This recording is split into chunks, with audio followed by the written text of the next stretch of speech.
Great, David Hannify. Great to have you on to the podcast, David. Really appreciate you coming on. Thanks very much for having me on, Sean. Looking forward to our chat now and delving into, as many regard as one of the finest midfielders ever to grace obviously the Father Manning Gaels jersey, but also the Longford jersey as well. And I'm sure it's been said to you on numerous occasions. And you've been, I've been a huge admirer of you, as say many players in my generation were the same. I always associate you with that great Longford team back in the day, and I've mentioned it in several chats before. And even my father and lots of other lads that were older than us were always talked about the dynamic midfielder you were, and most notably was your skill of high fielding was such an art at its time. And I don't know if it's probably been said to you numerous times, I'm sure. You'd hear it the odd time, all right, yeah. But maybe it's something that you don't see maybe in the modern game as much. Midfield's probably a little bit more crowded now, and I would have looked at the likes of Anthony Tuchel and players like that, and maybe that type of midfielder is probably missing in the modern era, I would say. Yeah, do you think, looking now, do you think you'd enjoy it as much now?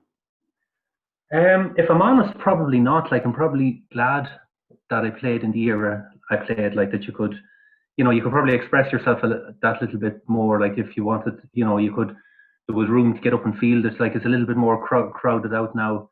As well as that, if you want to kick in a long ball, people often used to say about that. I used to, give good ball in, as did lots of other players into Podgin and different fellas. But I think now everything is so crowded out now that I think players are probably a little bit afraid to make mistakes, and you don't give possession away. If you give the ball away, you're the worst in the world. And the stats, it's all about the stats now, it seems.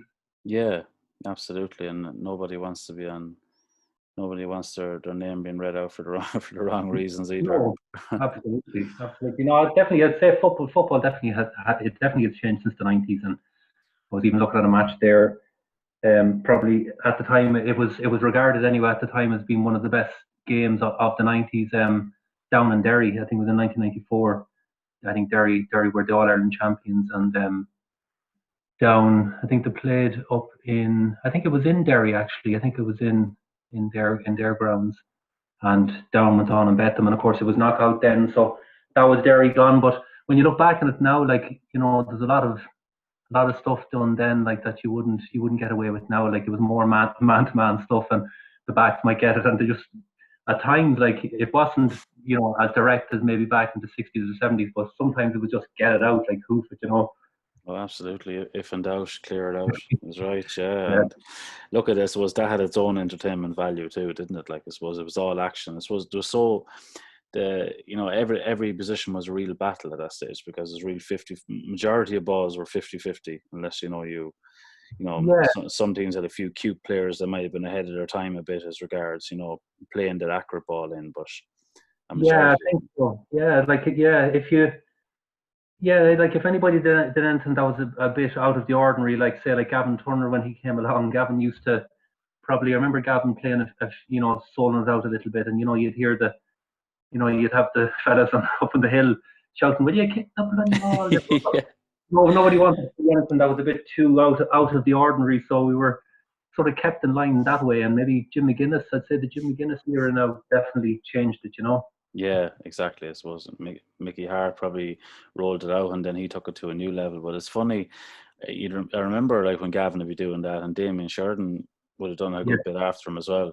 Like, everyone would be heckling to get back into the goals, but there was something exciting about it as well, because it was. They didn't want to be given possession away. As Eamon Coleman used to say to us at the time, the first year I was in there, he'd just say, "There's only one ball, and when you have the ball, you're in charge." So definitely, there's only one ball. There's no point just hoofing it away, and next thing a team counteracting you again. Yeah, exactly. That was a big thing that changed, was keeping possession and holding it for that bit longer. But yeah, no, there were good times, and I suppose the game will continue to change, Yeah, it will, but you'd wonder, maybe we'll probably talk about it later, but you'd wonder, has it changed for the better, really? I suppose, older players always look at from their era and they think that their era was best or whatever, but I don't think, the 90s or the noughties or whatever were best, but I definitely think it was a more entertaining game. I think now it's very lateral, I haven't been honest with you. I haven't really followed football an awful lot, like in the last at least 10 years, and maybe even a little bit more. But Mm. I don't follow it as much. But when you are watching it, I think unless you have a vested interest in it, unless your team is playing, it's not very entertaining, in my opinion. Now I could be wrong there, but in my opinion, I think the 50-50 battles, and I think this thing about getting men behind the ball, I think it's not really it's not really a it's not really a spectacle as much as it was anyway. No, I agree. But I suppose every team wants to be competitive, and they're going to change and adapt to what makes them competitive, and unfortunately that's the way it works, but That is the way it works. Yeah, exactly. But getting men back and setting up your defence first. Maybe Longford for years we were a little bit naive, and you'd hear the Spillans and these fellas talking about our naive defending, but now we're not as naive. But if everyone is doing this conservative approach, you have to, there's not much left for, and entertainment wise. No, exactly. And what happens then is there's more rules trying to be enforced, and it doesn't suit the game either. Like even at the moment, the mark rule, I just don't like it myself. I just think it takes away that whole, away the duel between defender and forward. And it's not even a case you have to fetch the ball over your head. You can just win a clean out in front and you earn a mark, and it's just it's that in itself. I just think it takes the kind of that beauty element out of the defender v forward scenario, or the one-on-one scenario. It just takes it out of the game. Yeah, I haven't seen it in action now, but anything that gets, if it encourages a more direct ball, like come back to sort of the Kieran Donaghy era, or if you have Aidan O'Shea or Michael Murphy in a full forward, like if it can encourage that type of play, then maybe it has something to offer. Like that, fellas aren't going to be playing it as much, I think. Yeah, exactly. Well, look, when you think of big moments in games now, when they change, it is the direct ball, and it's a magical moment, that takes most teams over the line. But look, it's I suppose the game is where it's at the minute, and it's just whatever team can impose themselves and adapt to it as soon as possible is best. So great, Dave. We'll look at we'll go through the accolades first of all, which is quite a list of you had a nice variety from a young age. You were big into the athletics. I remember having John Fitzpatrick on for a chat before too, so you were his colleague as well. Yeah, definitely. Yeah, we had a big influence there. Master Fitzpatrick was a massive influence on us there. Like he had us out running maybe 3 or 4 times a week, and he kept us in tip-top shape. It transferred over to the Gaelic as well.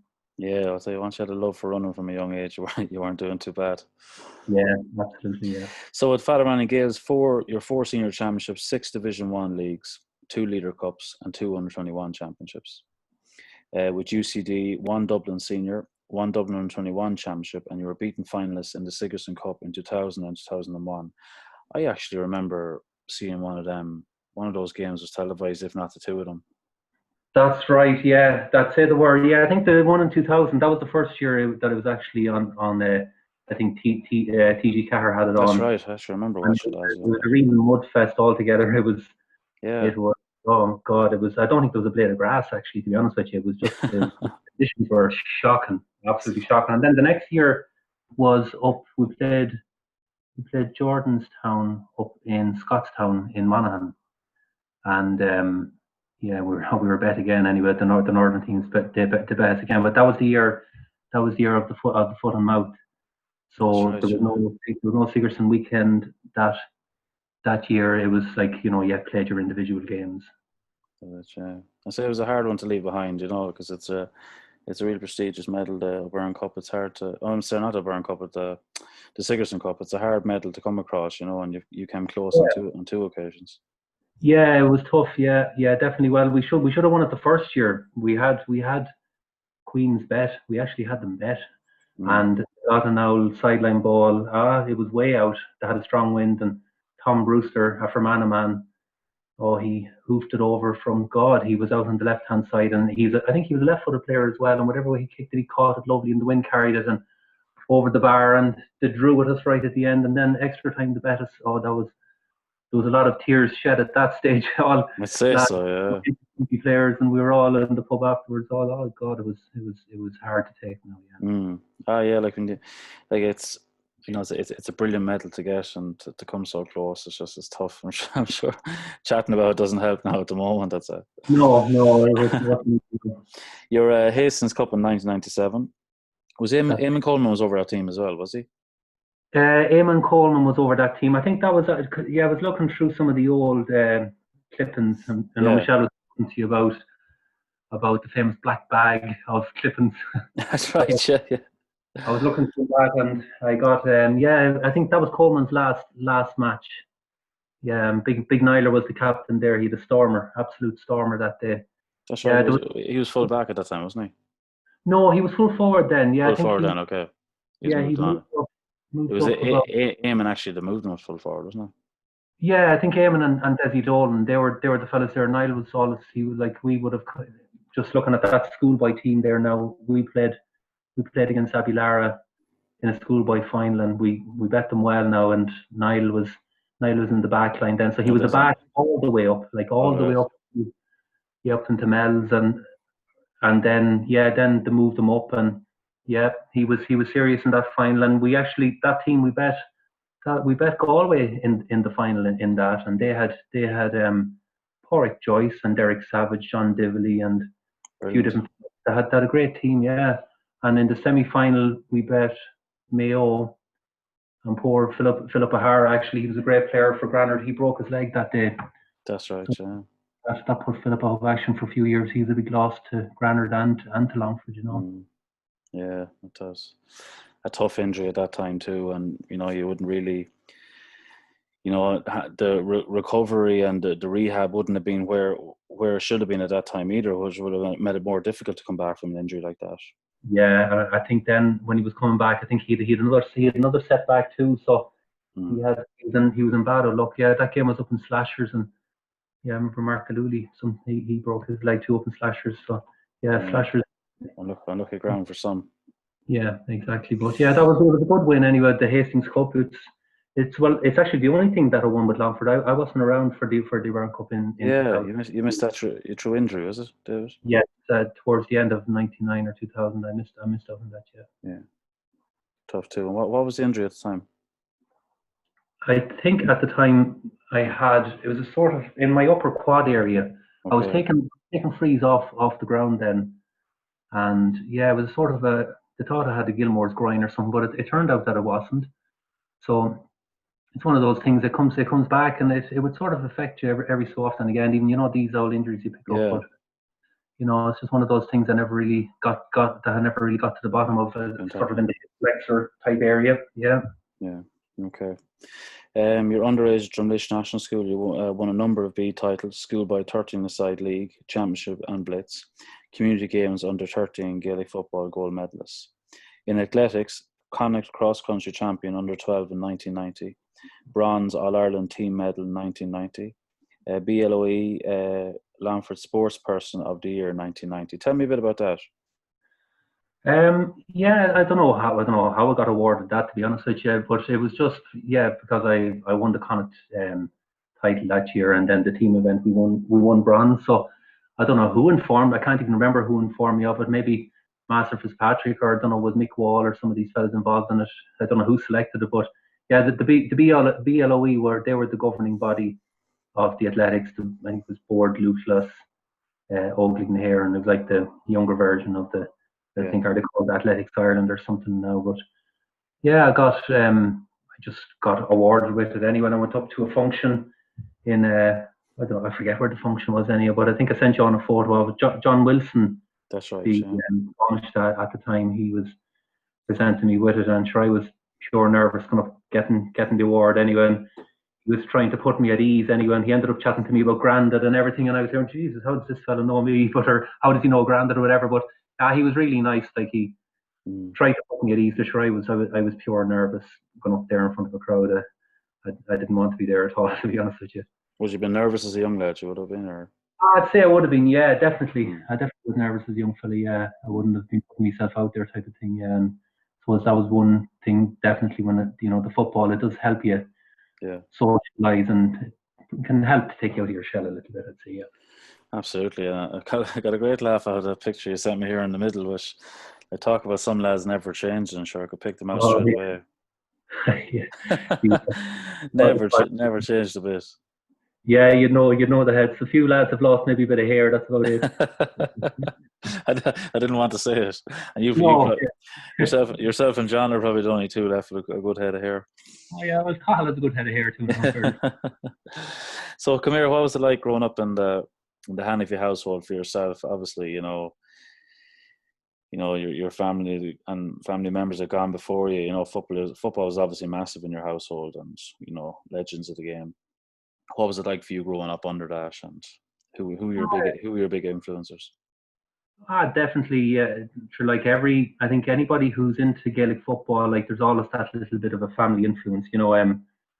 I'd say, you can definitely relate to that. Like, the McCormicks were all into it. Your father Terry and Jimmy and Tommy, sure, they were mad about football, and generally when you're influenced by that, it's something that it just continues on really. And growing up, like Colin and Michelle went before me, and you would have always, they were bringing back trophies for athletics and bringing back trophies for football and all that. And my father as well, he played a lot of football with Drumlish, and he would have played a bit of county as well, definitely underage and all that. So it was something that was always there. And yeah, so yeah, it's just it was hard to avoid it really, to be honest with you. Yeah, you're just immersed in it. Yeah, you were just absolutely immersed in it. And then my grandfather's house there, just see him in the photo there with Jimmy. Grandad's house was only 100 yards up the road, so that was like a second home really. You'd be calling up to him, and you'd be hearing there'd be different people. There was always someone in the house, like neighbours and people mad into football, and you'd hear all the different stories about the old Drumlish teams from the 30s and 40s, and lots of different characters that played in those teams, and the supporters going off to matches. And you nearly felt that you grew up with some of these people that you never met. You were hearing so much about them from back in the 30s and 40s that you nearly thought that you knew these people. Yeah, I know. It's always great to hear stories from the past, and yeah. I suppose your future goal, like, would have been something as a young lad. Did you envision yourself playing in the maroon and gold, and then the blue and gold, obviously, as well? But was that something that always played in your mind? Was it obviously getting to the Drumlish senior setup first, I suppose? But would Longford football have come into your mind as a young lad? Were you looking up to Longford footballers at the time, or was it just Drumlish? Oh, definitely. Yeah, I would have been looking up to Longford footballers. Yeah, I remember the first match I was actually that first Longford match I went to. I think it was in 1984. I remember Longford and Kerry played. I don't know, was it the Centenary Cup or was it some league game or something? But I remember, I think your uncle Tommy was playing in it actually, and you'd be looking out for the Bomber Liston and Jack O'Shea. I remember myself and Colin, like we were up at the back, where the teams used to come out at the back and come out at the scoreboard there, and you'd be looking out for all these players. But you can just remember, like, looking at the Longford players, like I remember Mick Casey in particular and Brendan Smith, like, that Cashel team, they were serious players. I just remember looking at them and you'd be in awe, like, and Desi Barry at the time and Speedy McCormack, Liam Tierney, all of those fellas, like, they were just, like, they were like heroes, really. You'd be looking up to all of those fellas, Mickey O'Hara and, Matt Douglas. Any of them in particular that you were? I'd say Brendan Smith. Yeah, I'd say Brendan.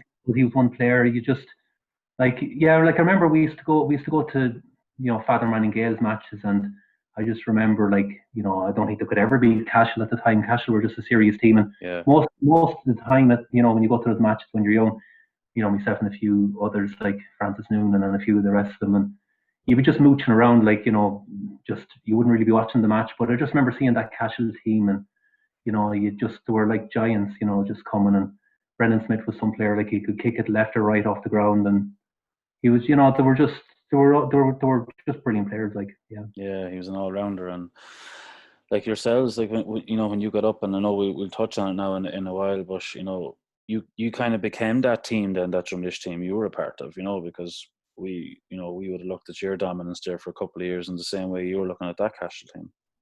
Yeah, it's funny how it goes. Like, your formative years, like when you're a certain age, you really look up to certain players. And yeah, probably your age group might have looked at, you were probably in 1996, 97, 98, you were probably only in very early teens, if you were at all, probably not even that. floating around the senior dressing room. It was a different place back then too. Yeah, definitely.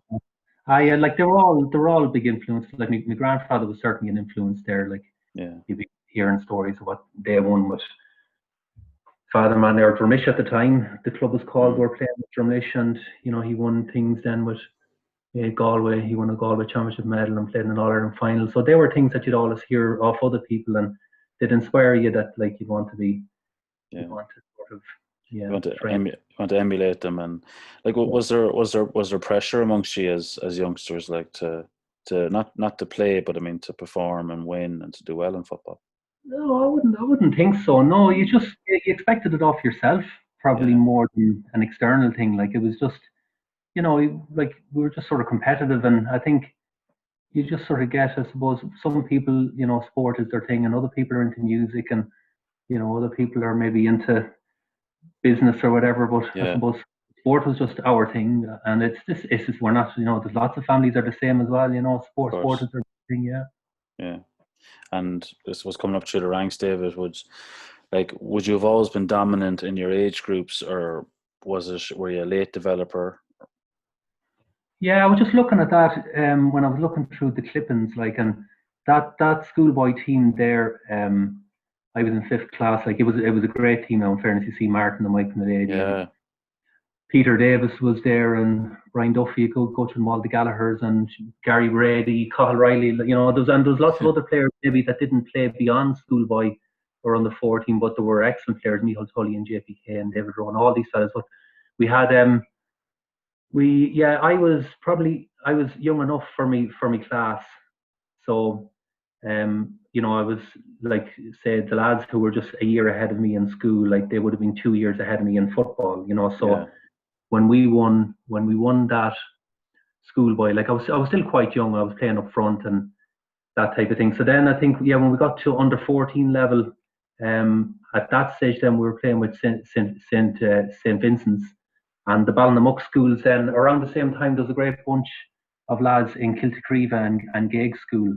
Donny McLaughlin was in Kiltacreva, and we had Nigel Connolly, Glenn McKenna, and all these fellas. And they came on, obviously, we came on board with them. Like we were playing as a whole parish team then, and I wasn't standing out when I was out in the age group. Generally, I'd be stuck in a corner forward or something, and I generally, you might be you'd be taken off. To be honest with you, I remember we played in a Féile final that team, and I was 12 or whatever, and I played in the Féile final, and sure, marking this big lump of a lad from St. Michael's or Flashy, and he just I had no hope, it was just, and then it was substituted like at half time. Generally, the corner forward was the first man off. Absolutely, yeah. When all's going wrong, take off the corner forward. That's exactly, yeah. So no, I certainly wasn't dominant then, but when I was in my own age group, I was able to hold my own all right. And it's funny, just that age group that we had there. When I was in the age group, we played Ballymahan. So I just saw a clip in there, and Trevor Smullen destroyed us, like went the best by 28 points or something, So we certainly weren't dominating anything. But it's funny then, that same team that we had, we kept at it, and 7 years later in under 21. We actually bet them, like we weren't fancy to win anything, and we actually went the whole way and we won the under 21. So having been beaten by 28 points at under 14 level, then we sort of stuck at it, and bit by bit then we came and we bet them then at under 21 level, And when you look back now, David, do you ever look back now and see that as a learning experience for you? Like it really stood to you from a motivational point of view that, when you went on to claim your senior titles after that, the fact that I often see sometimes when clubs are really successful underage, it can impact them negatively when they get on to that next level of under 21 and senior, because they're so used to this, they're so used to winning that, when things can slightly derail, they find it very difficult to deal with that.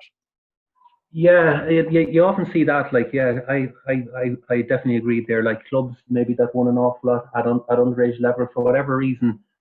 I think they might often struggle then when it comes to seniors. Was like Collins' age group there, they would have played against Granard an awful lot. Like Granard were dominating, Yeah. and they were serious. Like they won something like I think 8 minors in 12 years, and maybe 6 under 21s and that. Like, and they were absolutely unbelievable, great players. But yeah, I don't know what the reason is why sometimes in I don't know in bigger towns sometimes fellas drift away maybe a little bit easier and the dynamic changes. I don't know whether lads are big at underage level, not just Granard, but it happens a lot of clubs to win an awful lot. I think Fermard there won something like 521s in a row, and I don't think they ever won a minor. Yeah, I know, it's amazing. Yeah. Yeah, it's how you react to these experiences. Like when you get to senior level, it's all about developing that winning mentality and building momentum. And then I suppose it's not to say that, of course, when you're winning underage, it's very important, but I think it's how you deal with defeat. Like, it obviously kept your group hungry up the whole way up, and then that under-21 championship was just a massive stepping stone for you. Yeah, I'd say so. And then we were probably lucky. We just had the right blend as well. Then when we came to senior level, then we were after winning, I think, an under-21 in 1995. Jimmy Tully, poor Jimmy Tully, Lord rest him. Jimmy was he was captain of that team, and Podgin would have been on that team as well, I think, and Pete. So we were bringing lads on, and then you had like James Breslin, Frank McNamee, and a few seasoned fellas. Davy Breslin was a great player, and Jerry Filan. So we just came at the right time, I suppose. We would have had a good management then as well. So yeah, a little bit of luck, and the players and management can help, and a bit of hunger, as you said. Yeah. So what age were you when you first came on to the senior squad then for Drumlish? I came on in 1996. Yeah, I remember it well. Yeah, I came on. I played in a league game against Keena, and it was probably late enough on in the year. I found the clipping actually in the bag. I think it was around April or so. So I wasn't really on the team, and I came on as a sub, and I think I just for the last 10 minutes I got one ball and kicked it into Jerry Filan, and he planted it in the back of the net. And just remember people coming over to you afterwards, like putting their arms around you and congratulating. And I was thinking, geez, this is unreal, yeah. So yeah. And it was great.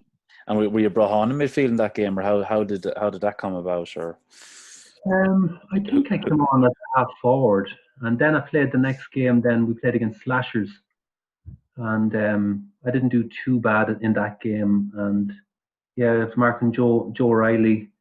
So yeah, like you're up against big tough men. Even though Joe was an absolute gentleman now, but it was a bit daunting. But it was either sink or swim, and I managed to stay afloat anyway.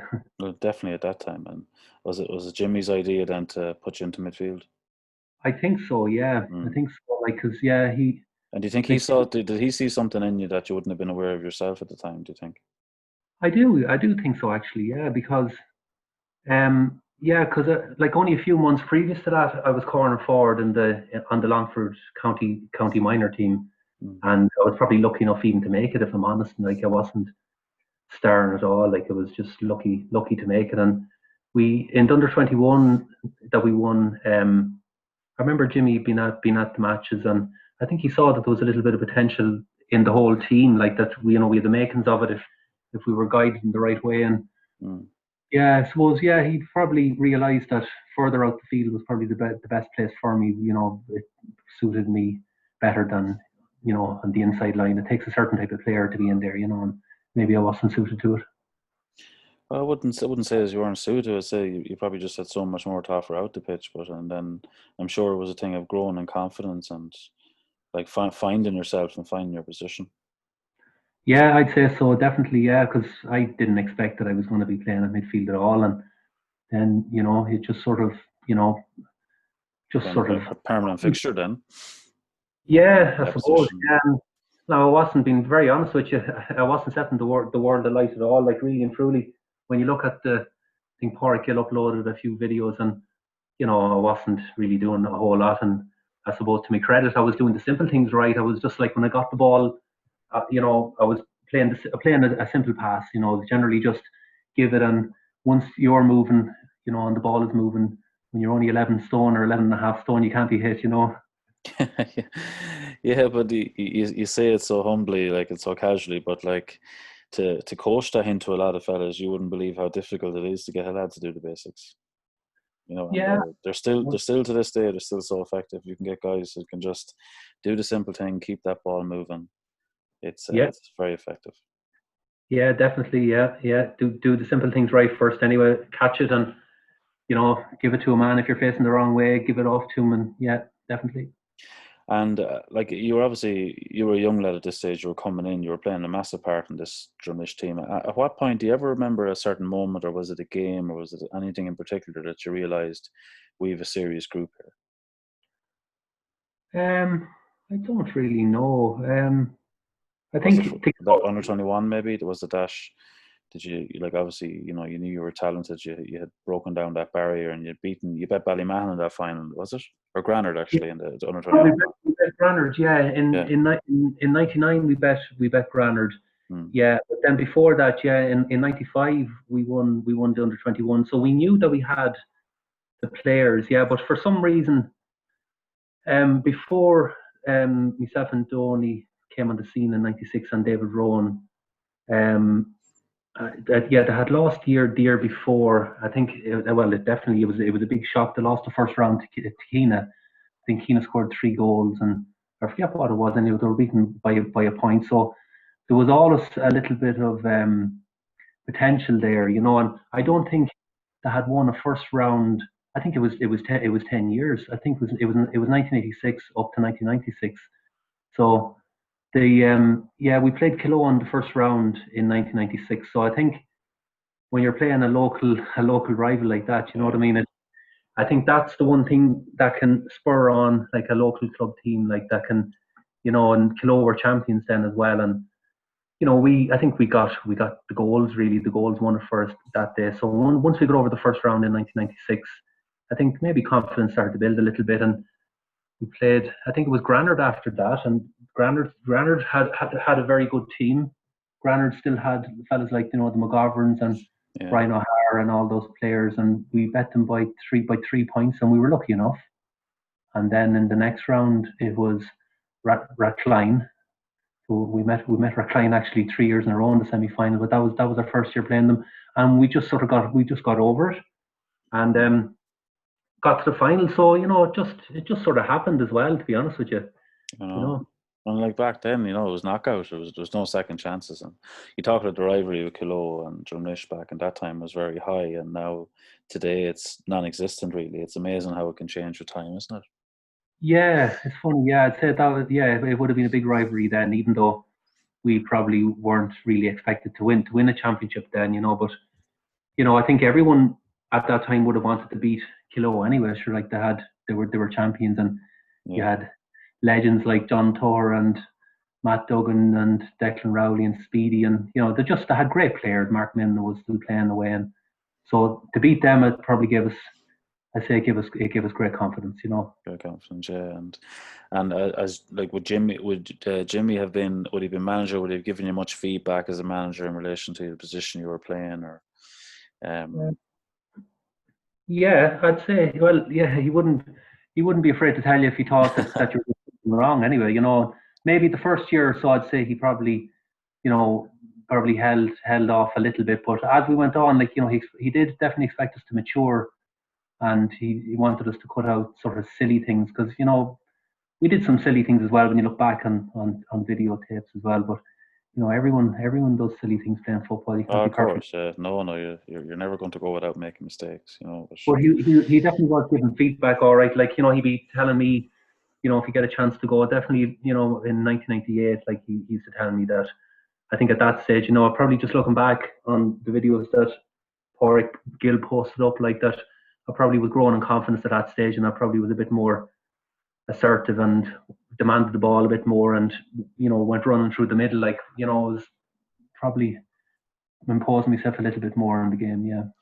you see, you became a player, David. At that time, you became a player that most teams going out to play against Drumlish wanted to get a handle on you at midfield, and like that was something you would have had to deal with in every game you went out because you had players trying to get on top in that position, and you were very dominant.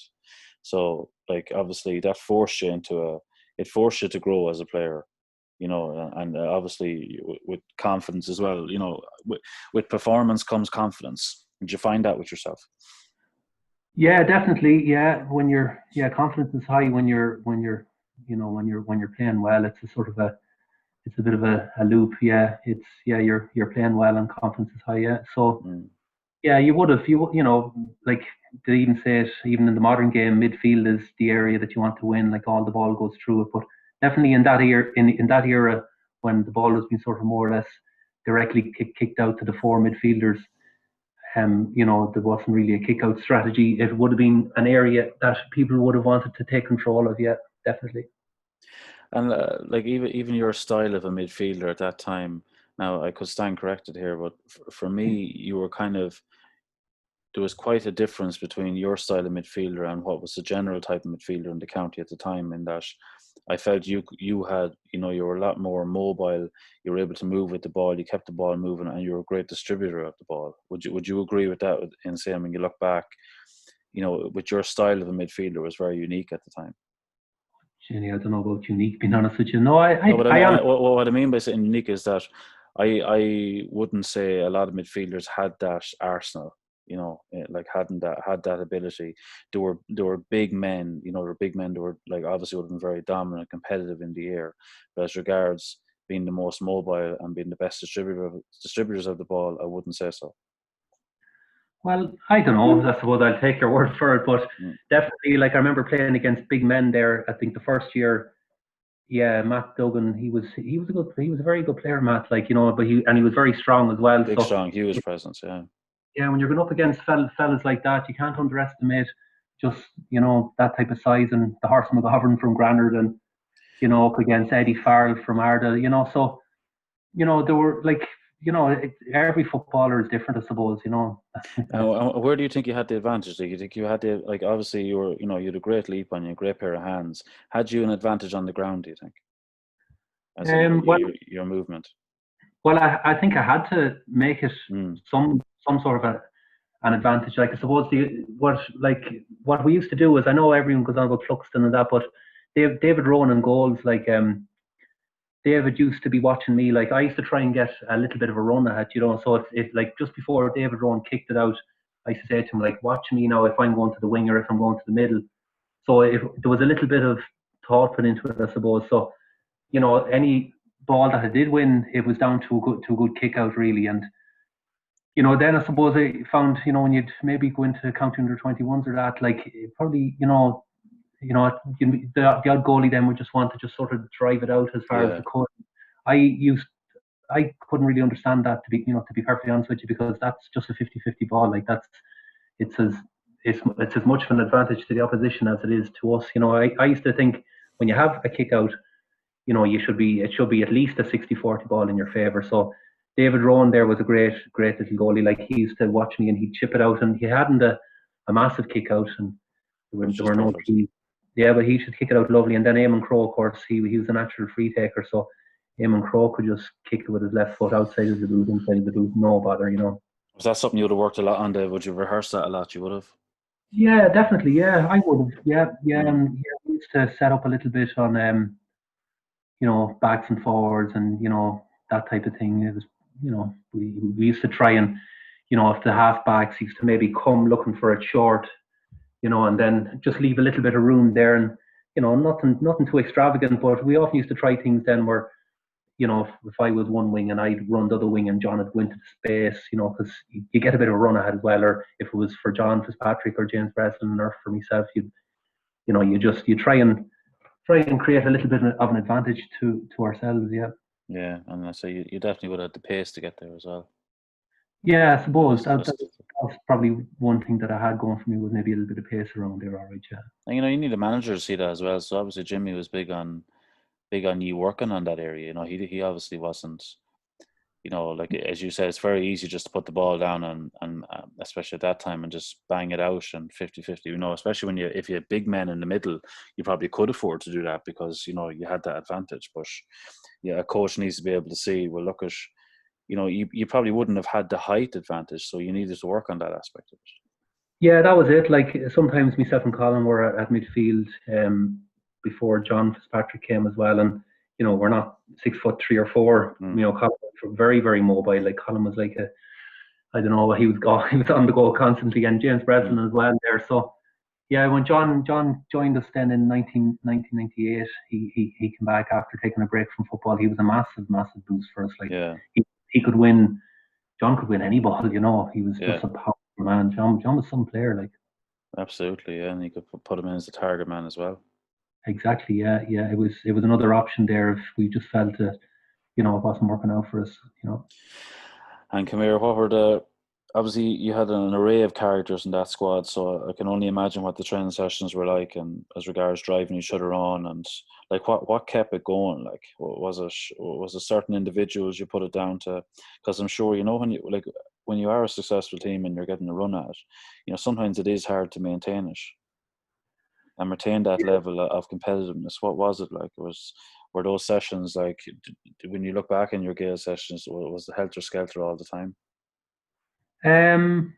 Well, we were like, the one thing, like we had a great management team. You can see there. I'm just looking at them there, like Thomas Gill, Pat Corrigan, and Jimmy. I suppose people often forget about Pat Corrigan and Thomas, even though they shouldn't. Like, because Pat was a great man manager, and Pat would be one of those fellas. He'd be having the crack with us, but he was very serious as well. Pat was, of course, wanted to win. Like, he'd say to us, boys, you have to win what you can when you can, and it'll be over in a flash, and that type of thing. And Thomas Gill was just, Thomas was brilliant. His heart and soul is in the club, absolutely. Like, Thomas was just, he just lives for it. Like, so they were driving us on. And anything we entered, we wanted to win.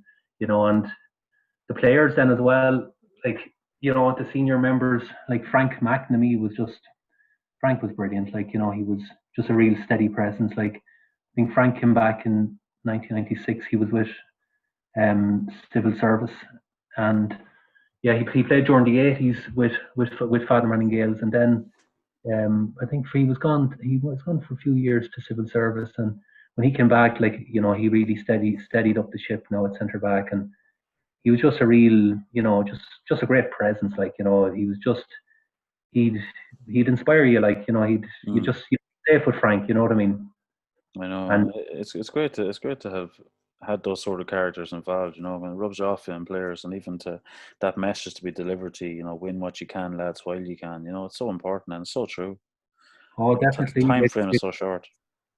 The time frame is very short, yeah, because most teams get maybe 5 or 6 years out of it, and definitely you have to win what you can when you can. And Breslin, now James, and his brother Davy, you probably mightn't remember Davy, but Davy was a great little player as well, and they played during the 80s with Father Man and Gaels when things weren't going as well. Yeah, and Jerry Phelan was a great man as well. So, Jerry used to come on full forward. He was our super sub, the bomber.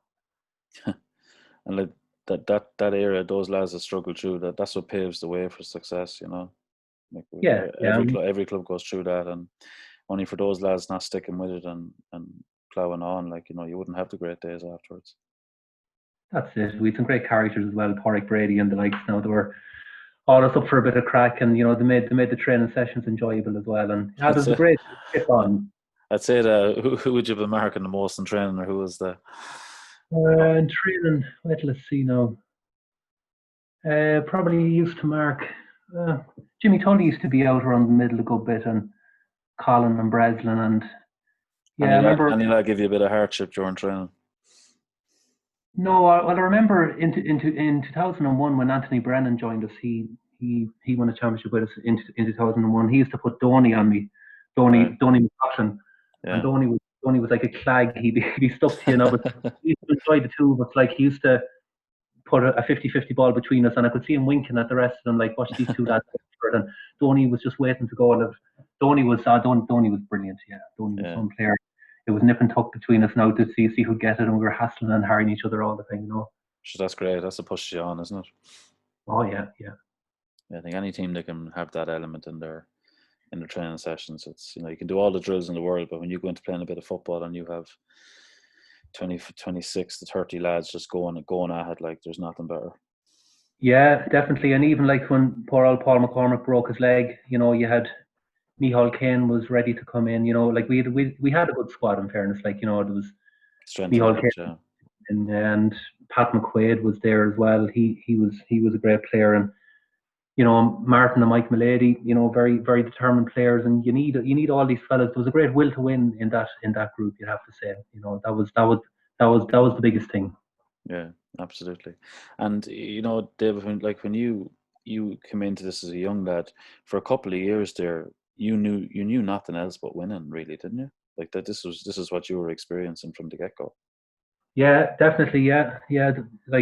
When we lost, I remember losing. Yeah, in '96 actually, Rackline beat us in a Leader Cup final, and I remember looking up, the old platform that they had there for presenting the medals, and I think it was John James Riley at the time, or Cosmos Gilmore was receiving it, and I remember thinking, I was gutted, and Yeah. you just find a little tear coming in your eye, and you'd be thinking, geez, we should have won that, and we were very, very, very competitive, and we didn't like losing, I think any team that wants to be successful, they certainly don't like losing.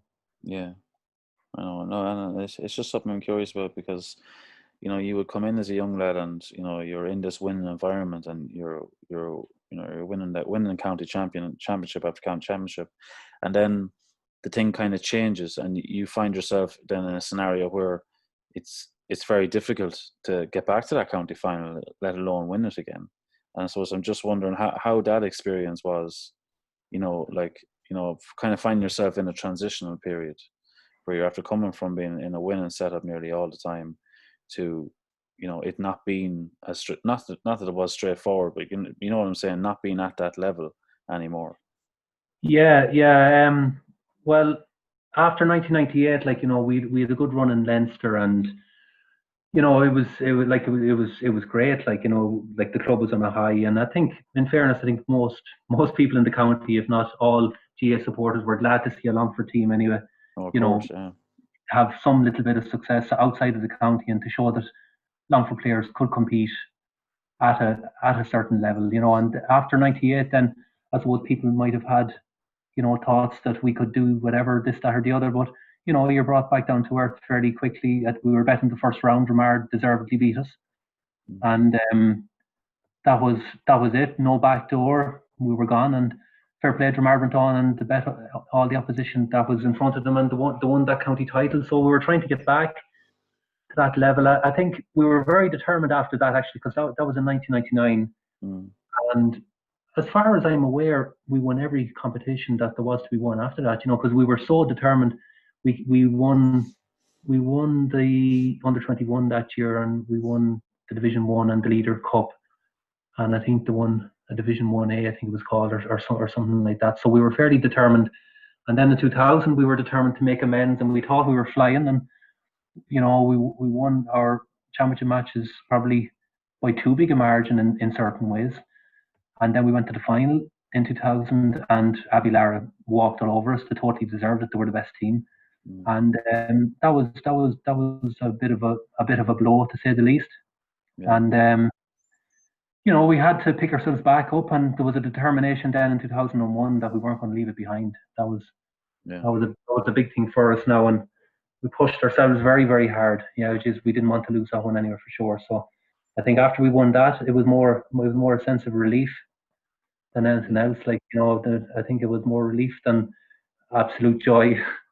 I know what you mean, yeah. And look, it was probably, you probably find the group breaking up a bit then, you know what I mean? Because lads are obviously getting on at different stages as well. It's hard to keep everyone together, and you slowly but surely you do start seeing, you're losing certain characters from the setup, and you probably find yourself then you're growing into a position where say the likes of Frank McNamee and these guys were in years prior to that. That's exactly, yeah. I think Frank might have played another year or two after that, but yeah, they're very hard to replace, all those type of fellas. So yeah, exactly what you say there. Fellas were starting to maybe sort of move on a little bit, and maybe our underage structure, we weren't bringing through as many fellas as quickly as we would have liked. So we were pulling out the same pool of players, for 7, 8 years. And you have to be adding players. Maybe 2 or 3 every year. Absolutely. I'm saying, if your underage structure is running well, there's no reason why clubs shouldn't be producing at least 2 players every year, that you should be adding to your setup and bringing on, because the amount of players that can be lost is frightening. Yeah, that's, I think, your own club Kilo there now, or the probably the envy of the whole county. You seem to have a serious underage structure, and just going back to the whole Master Fitzpatrick influence, and the great influence he had on us. I'm sure you can totally recognise that. The likes of Cullum Hart and these people, like they create a winning mentality, and it's not all about winning as well. It's about getting like young lads involved, and for mental and physical well-being and all that. But to get players out and get them playing, and then they'll keep it going, then up to under 14, under 16, under 18, and when fellas are involved, you'll bring through a few every year. Yeah, you see, the crucial period is after minor. That's the period from between then 21 and senior. That's where you lose a lot of lads, and that's where it can be undone. A lot of the underage stuff can be undone when they get to that level, because that's the hardest bridge to cross, I find, for young lads and girls. Players are away then, and their lives mightn't, when you're not living in a local area as much, probably you're sort of become a little bit detached from what's going on, and your life, people's lives change. Yeah, you need to get them in and get them to experience it first, because if you're too ruthless and the lads aren't getting in, they're not getting a taste of it, then they're just going to turn away from it. So look, no, it's just you've experienced both sides of it, and I'm sure you grew frustrated as well, because when you're in it and you're winning, you think this is going to go on, and sometimes it can be hard to deal with the opposite. Yeah, I'd say it can be hard to deal with. Yeah, it's probably looking through, and I was doing I wouldn't say preparation, but when I was just trying to see what exactly I won and look through different things. Yeah, I was looking in the black bag to see, what was in it anyway. And probably the first time I had to confront our 2004 and 2005 losses. Like, I just put them to the back of my mind, because I just didn't want to know about it, to be honest with you. It's not the type of thing that you want to be thinking about too often, Yeah. So close again, Yeah, exactly. And losing 2 in a row, probably, it's a hard thing to take. But, when you see the likes of Coral Avilar there, they've lost four in a row, and, you'd like to see Avilar come back, and, hopefully they can win one there. It's good for a parish, to be competing, but you want to get over that finish line as well, Of course, tough on any team, and credit to yourselves that time too, to come back, and it's can be underestimated how tough it is to get into finals, to stay competitive. And there's a lot of young lads in those squads as well. Like, it was a great experience for them, and it's very important for them to experience that in order to be able to drive on, because you could be struggling to get past first rounds there, second rounds, and after a while it's very hard to keep young players motivated and keep them interested. That's why you're very fortunate when you stay at that level of competitiveness.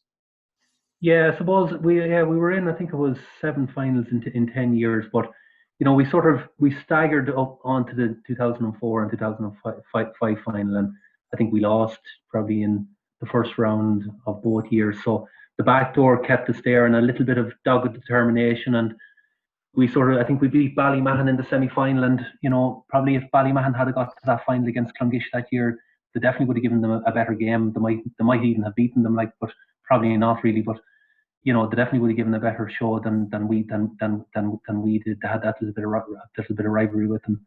But we staggered along in 2004 and 2005, and it wasn't to be. We just genuinely weren't good enough, I think. And for yourself, David, at what point did you feel? What point did you feel you were done? What time did what was it that you just realised? Look, it's your time now to walk away from it. Yeah, like, I played on those years afterwards. Like, we were still winning championship matches, like senior championship matches. That got to a semi-final, and then in 2011, I think that was my last year. We got to a semi-final, and I just thought I wasn't doing myself any justice, really. Like, I just didn't have that burst of pace that I wanted to have, and I just I suppose I had a little bit to offer, like, in certain ways, but probably at that stage, I think I had I'd given as much as I really could give, and as I was saying earlier, when you're just not, I found, like, the whole thing was that I had to be down in the middle of it, and I had to be sort of living it to really sort of be giving it all, and then I just found, when you're up in Dublin and that, it was just hard just to keep giving it, Yeah, completely understandable.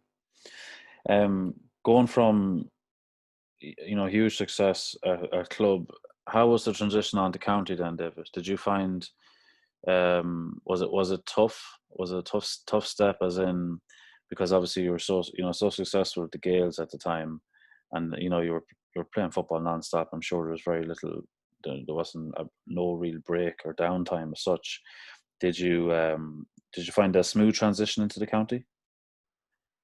Yeah, I didn't find it too bad.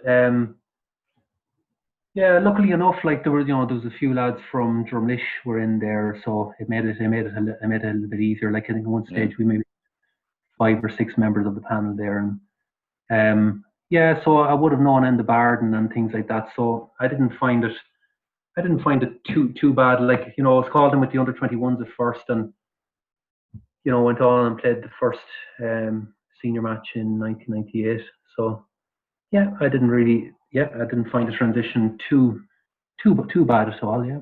Do you enjoy county football? I did. I enjoyed county football. Yeah, certainly it was definitely an ambition to play county football. From a young age. I think I sent you on a photo there of Colin's Father Manning jersey that he got out after the final, and I used to have it on me the whole time. It was one of those things, like, you'd always be very ambitious to play for Longford, and one of those things you always wanted to do. So to get called up with the county under-21s in 1997, and then with the seniors in '98, it was definitely was an ambition realised. All right. Yeah, it's a great feeling to get there. The first time you put on the jersey, it's very special. It is indeed, yeah, definitely. I suppose it would have been, in with the county under-16s and county minors and that. So yeah, definitely was. How'd you find the gelling as a squad? Obviously you were coming in from a very successful club, and you're playing with guys that wanted to take you down. Did you find, like, was that a barrier in the dressing room as regards, coming together and playing together? Did you ever sense that divide as such? Well, I think, in smaller counties, maybe like Longford or Carlow and Leitrim, where club football is everything, you know what I mean, and where at county level it doesn't happen too often. I think, and I think the whole setup, like, with, that it was knockout, and once you got sort of knocked out, you were gone and you were back to your clubs. I think that type of thing, I think that affected the whole thing really more, that we weren't really getting a good run at it. Like, and I think in general in smaller counties there's nearly a sort of an air of resignation that, that you were just going to have one game, and at the very most two, and then back to the clubs where we skull the heads of each other for I know for the next 6 months or so. So yeah, I think, I suppose, like, my grandfather was saying, like, when they were, like, it's nothing new, I think, for Longford to not really get the best. I'm not just giving out with Longford, but for smaller counties to get the best out of his players, because he reckoned that back in his day, like, they had the best of players.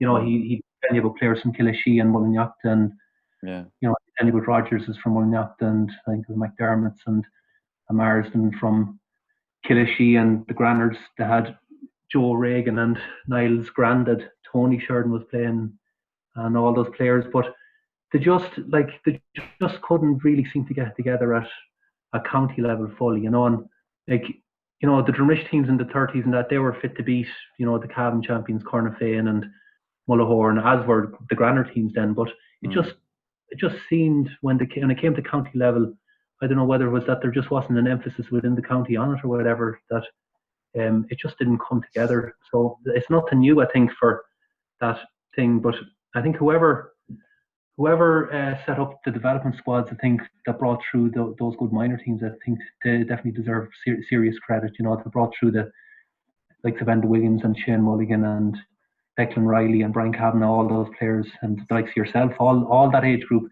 You know more about than me, but you probably were in those development squads, and there was probably a bit of more of a camaraderie amongst your group than there probably was amongst our group, which is the most important thing, I think, in a team. Yeah, because I think the problem for a long time is subconsciously lads were probably the back of their mind are probably just thinking of when they're going back to their clubs. So and that would have been perfectly normal. I don't think that has really changed up until recent times. I think that's where you start seeing successes where you can get guys in and where they before they go back to their clubs. You will go back to clubs, but before they go back to that stage, that they're putting their county first. Do you know what I mean? That they're nearly turning the county dressing room into a club dressing room, and that is a challenge for managers as such. To get that bond, because you need that if you're going to go anywhere.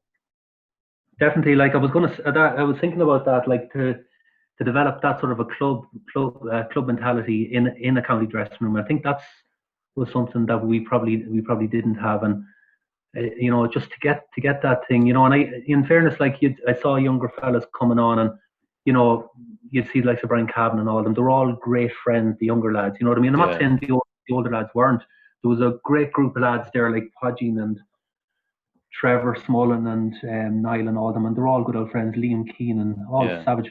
But I think you're probably right that there was just probably, and it's nobody's fault. I think you have to build that little bit of success, and I think when the development squad started and when players started developing that sort of a club mentality, I think that's like in recent years. I think Longford have moved on. Definitely, they're a Division 3 team, definitely, and possibly a Division 2 team at this stage.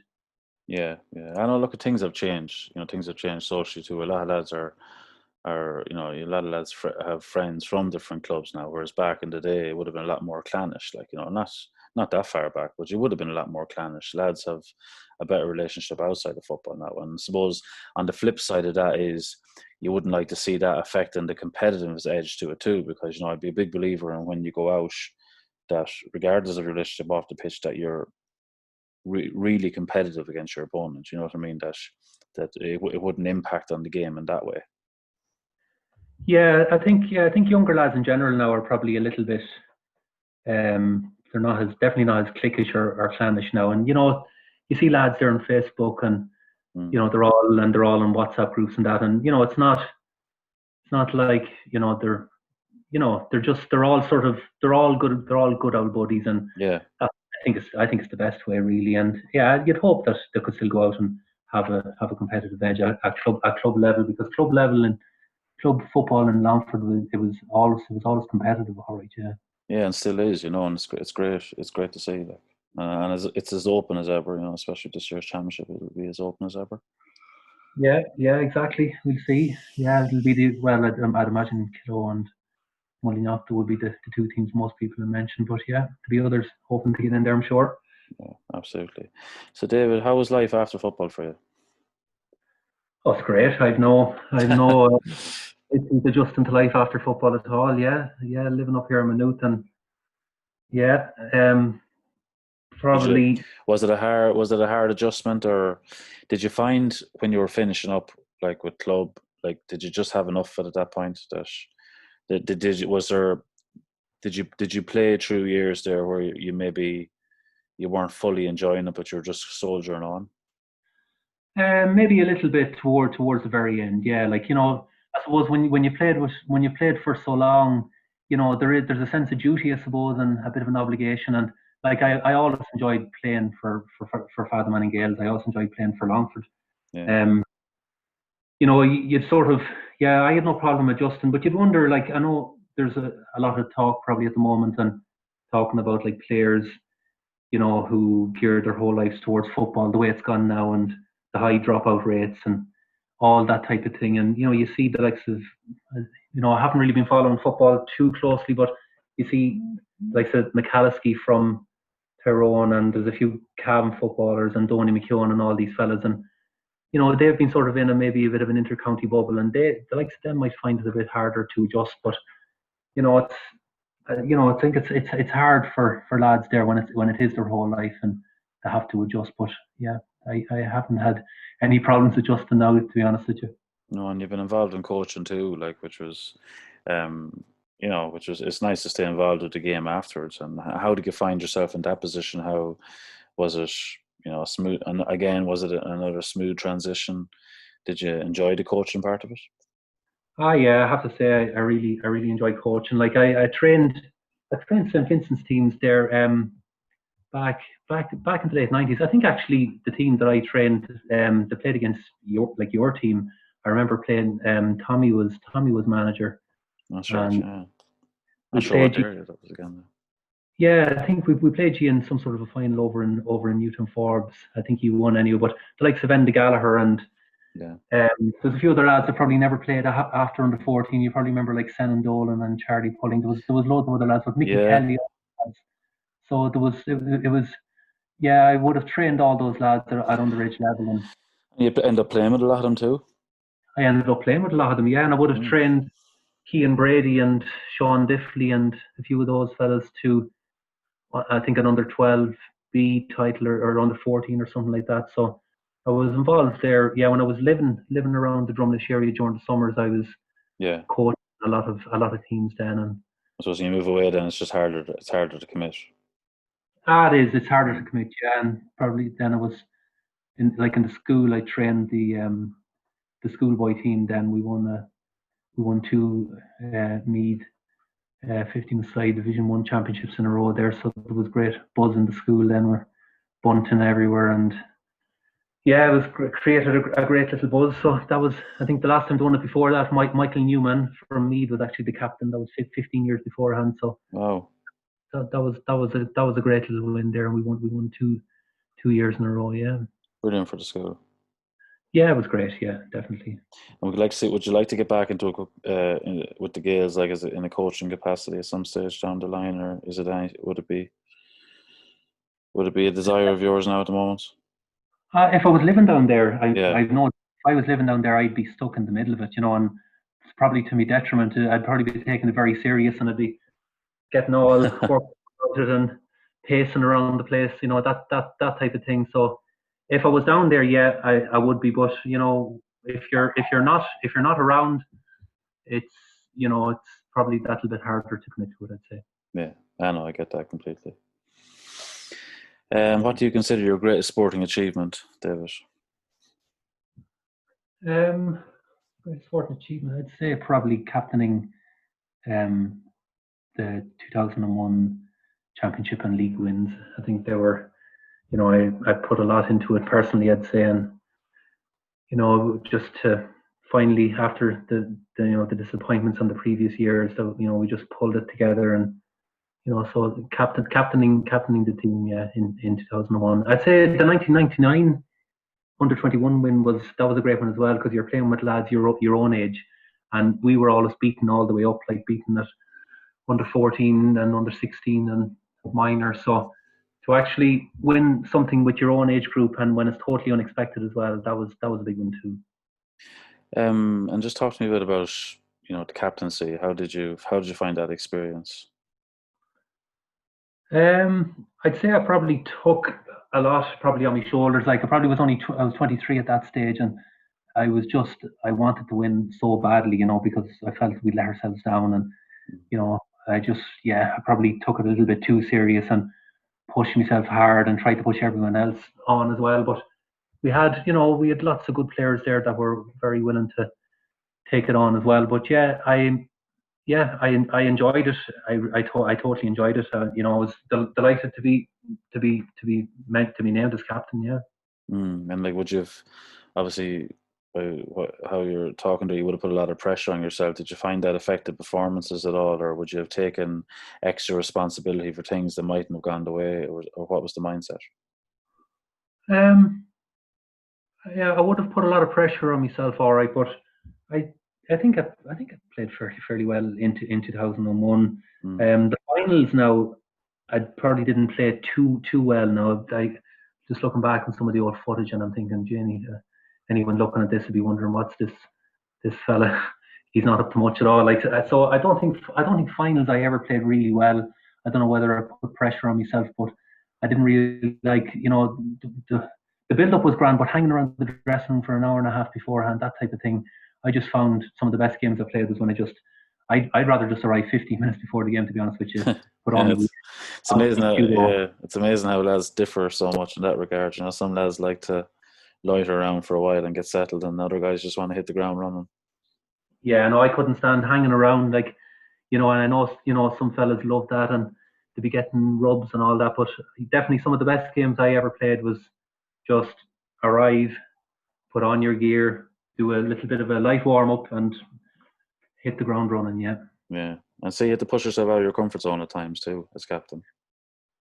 Yeah, I did. I pushed myself hard. Like, I wanted to win, but I wouldn't say I pushed myself any harder than any other. Really. Everyone wanted it. Like, Podgy was there, and Colin Breslin. We still all had the same players. Gary Brady. We had no shortage. We had no shortage. You had leaders in every line, which made a massive difference, I'm sure. Because, like, at 23 years of age, to captain championship winning team, it's no joke. Like, you can say it. You can say it so easily, but it's it was a huge role to find yourself in at that age. Yeah, it was, and I probably hadn't planned on it, but yeah, I got voted in for it anyway. But as I say, like, we had all those fellas there, James Gallagher, all of them. But yeah, Gary Brady in particular was one of those fellas that you just love to have around the dressing room. He was driving everything on, and those type of fellas, like, they make it easier. Like, when you've a management as well, that they take a lot on their shoulders too. So that definitely eased the burden, I would say. True, great. I heard a story before that Declan Ernie asked you to be a guitarist for him. How true was that? No, I wouldn't say that's true. No. We actually played. We and John Fitzpatrick and Michael Cooney and Vinny Casey. We had a little bit of a band, and we played. We starred up in Anybegs Community Centre back in. Yeah, I think I was saying that we were the support act. So no, very good.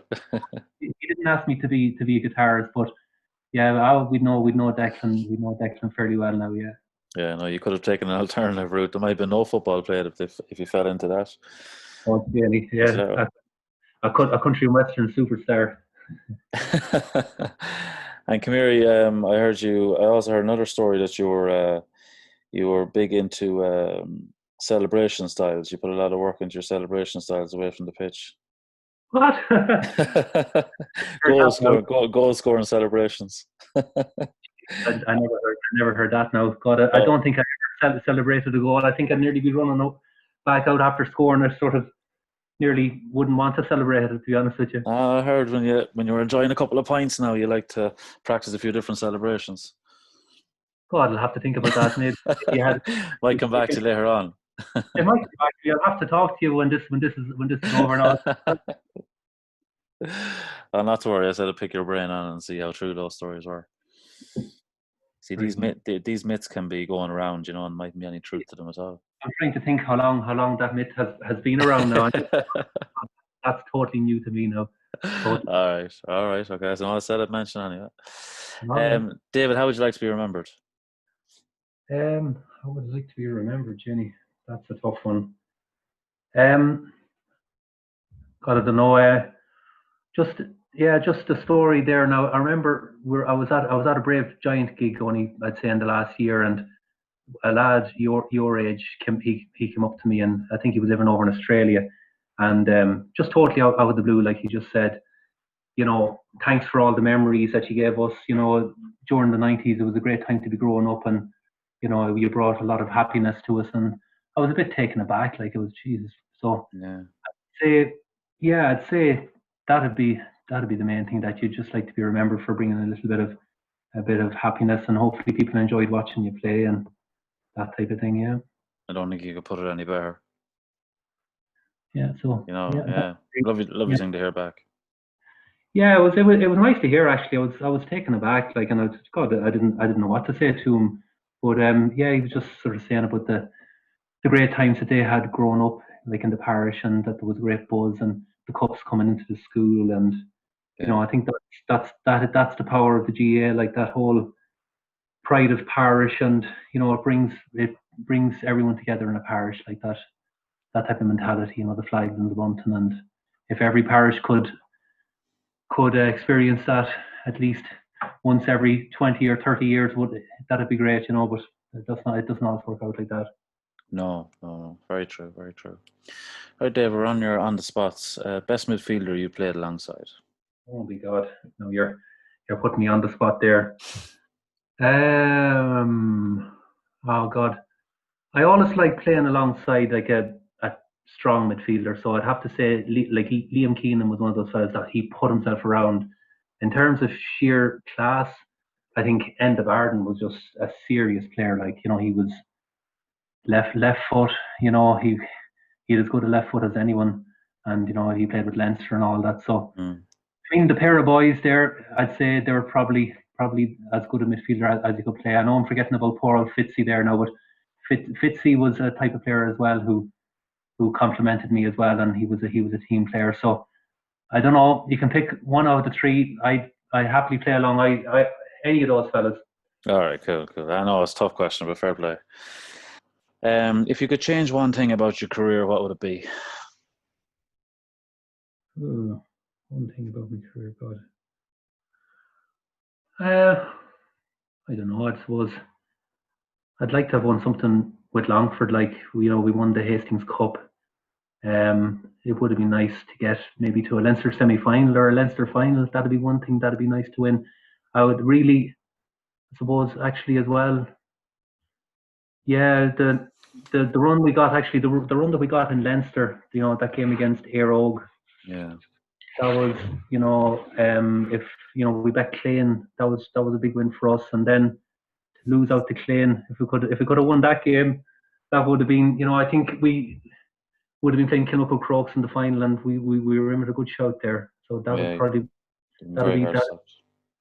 that'd be a big thing that I would like to change. Yeah, we could have, you know, and I think, you know, it's probably you found out as well. You got a good run in Leinster there as well, and it didn't. You know, you were fairly close to it, and it didn't work out for you. Then the next time round that you got out of Longford, I think when you get your chance in Leinster, you have to take it. And fair play to Mullinlock, they got their chance and they took it. You know, and if I could change that, that'd be the one thing that I would probably mainly. Yeah.